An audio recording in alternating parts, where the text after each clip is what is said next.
And we begin, though, with breaking news out of Saratoga Springs. Police there are investigating the death of an 8-year-old in a home off of Willowbrook Lane. And that's where we find Fox 13 News anchor Mark Blaine. And Mark, what do we know so far?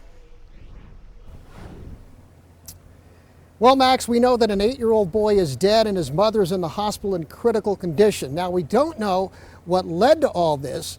A city spokesperson tells us that a family member found them this morning inside this townhome behind me.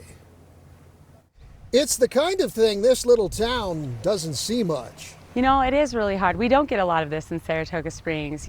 The kind of thing Jaden Bradley never wants to see again. It's crazy because never in my life have I had something like this happen right in front of my house. A Saratoga Springs city spokesperson said a 17-year-old girl called first responders just after 10 Friday morning to report her 43-year-old mother and 8-year-old brother unconscious. When police got here, they found the mother in critical condition. The little boy was dead. I never got to know his name, but it was always like a friendly hello, how are you doing? Working with kids of all different ages, hearing that an 8-year-old who died way young than they're ever supposed to just hurts my heart a bit. So far, there's no indication of what happened inside their townhome.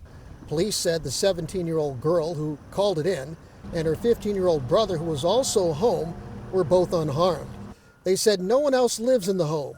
Investigators spent the afternoon documenting the scene inside. They haven't said what killed the boy or what injuries, if any, he and his mother had. No word on whether or not they might be looking for a suspect. It's a lot to deal with, the people who live around here.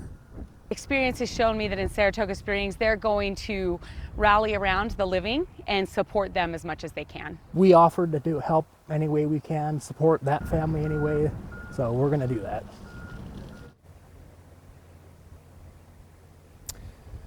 A good neighbor there. Those teens are now with Child Protective Services. Live from Saratoga Springs, Mark Blaine, Fox 13 News, Utah.